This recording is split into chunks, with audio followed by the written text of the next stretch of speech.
जो काम पीएम मोदी नहीं कर पाए वो ईरान के एक विदेश मंत्री ने कर दिखाया। उन्होंने ट्रंप को उनकी हकीकत दिखाई, उनकी औकात याद दिलाई। आगे हम आपको सिलसिलेवार ढंग से बताएंगे कि ट्रंप ने कैसे पूरे मामले में क्रेडिट लेने की कोशिश की और ईरान ने किस तरह उन्हें करारा जवाब दिया और इस मामले की शुरुआत कैसे हुई। नमस्ते, मेरा नाम हिमांशु द्विवेदी है और आप देख रहे हैं न्यूज आई। कैमरे के पीछे हमारे सहयोगी राहुल हैं। अमेरिका के राष्ट्रपति डोनाल्ड ट्रंप ने कहा है कि मध्य पूर्व में चल रहे टकराव को पूरी तरह खत्म करने को लेकर बातचीत हुई है। उन्होंने कहा कि पूरी तरह समाधान के मुद्दे पर सकारात्मक बातचीत हुई है। ट्रंप ने यह भी कहा कि वो ईरान के बिजली संयंत्रों और ऊर्जा ढांचे पर किसी भी तरह के हमलों को 5 दिन के लिए टालेंगे। लेकिन ईरान के विदेश मंत्रालय ने अमेरिकी राष्ट्रपति डोनाल्ड ट्रंप के बातचीत वाले बयान को एक सिरे से नकार दिया और खारिज कर दिया। इससे पहले ट्रूथ सोशल मीडिया प्लेटफॉर्म पर एक पोस्ट में ट्रंप ने लिखा, मुझे ये बताते हुए खुशी हो रही है कि अमेरिका और ईरान के बीच पिछले 2 दिनों में मध्य पूर्व में टकराव के पूरी तरह समाधान को लेकर अच्छी और सकारात्मक बातचीत हुई है। इस रचनात्मक बातचीत के रुख और माहौल को देखते हुए जो पूरे सप्ताह जारी रहेगी, मैंने वॉर डिपार्टमेंट को निर्देश दिया है कि ईरान के बिजली संयंत्रों और ऊर्जा ढांचे पर सभी सैन्य हमलों को 5 दिनों के लिए टाल दिया जाए। ये फैसला बैठकों और चर्चाओं की सफलता पर निर्भर करेगा। लेकिन ईरान ने ऐसी किसी भी बातचीत से साफ इनकार किया।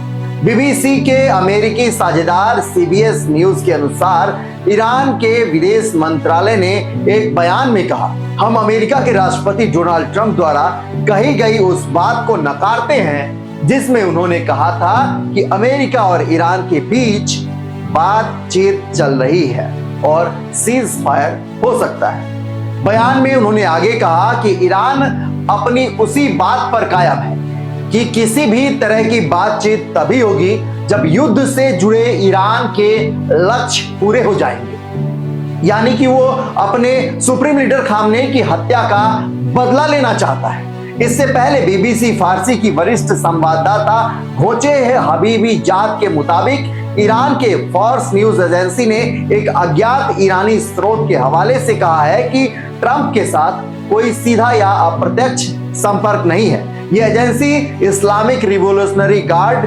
कोड यानी IRGC से जुड़ी है।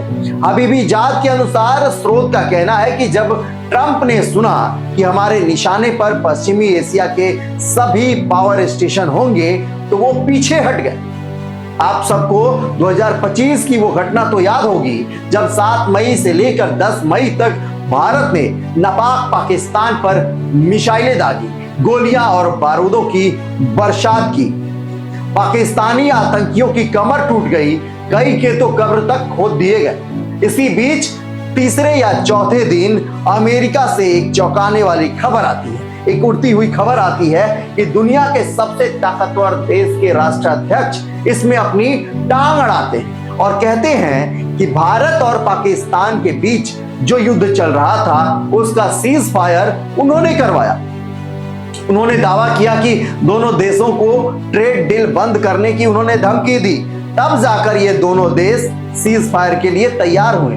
ऐसा ट्रंप का ये मानना है और उनकी बेबाक बयानबाजी भी है जिसको पूरी दुनिया ने देखा। और ये बात उन्होंने 1-2 बार नहीं, 10 बार नहीं, 40 बार रैलियों में, अंतर्राष्ट्रीय मंचों पर, सोशल मीडिया प्लेटफॉर्म पर और मीडिया के सामने हर जगह दोहराई। उन्होंने हर बार यही क्रेडिट लिया कि ये युद्ध उन्होंने ही रुकवाया और भारत उनकी धमकी के आगे झुक गया।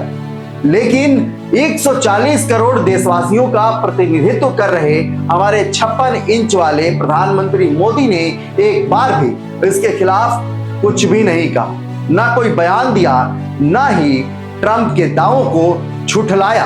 उन्होंने पूरी तरह चुप्पी साध ली और ट्रंप लगातार बोलते चले गए। लेकिन यही गलती ट्रंप ने अब ईरान और इजराइल युद्ध में दोहराई है।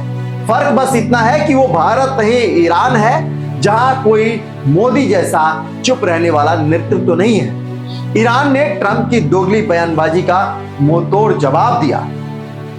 ट्रंप जो बार बार दो देशों के बीच चल रहे युद्धों का क्रेडिट लेते हैं और होड़ लगी रहती है क्रेडिट शांति वार्ता की, आज वैश्विक स्तर पर बेनकाब हो गए। भले ही ईरान इस वक्त कई देशों से एक साथ जूझ रहा है, मुश्किल दौर में हो, यहां तक कि कई मुस्लिम देश भी उसके साथ खड़े ना हो, लेकिन फिर भी उसने ट्रंप को दुनिया के मंच पर आईना दिखाया है। एक तरफ वो नेता है जो हर हाल में अपनी छवि चमकाने में लगे हैं और दूसरी तरफ वो देश जो मुश्किल हालात में भी सच बोलने का साहस रखता है। ईरान ने दिखा दिया कि अगर इरादा मजबूत हो तो वैश्विक मंच पर किसी भी ताकतवर देश को जवाब उससे आंखों में आंखें मिला के दिया जा सकता है। अब देखना यह होगा कि दुनिया ऐसे दावों पर आंख मूंद कर भरोसा करती है या सच और झूठ के बीच जो फर्क है उसको तलाशती है। बहरहाल इस पूरी रिपोर्ट पर आपकी क्या प्रतिक्रिया है, कमेंट कर हमें जरूर बताएं और वीडियो अच्छी लगे तो लाइक और शेयर करना ना भूलें।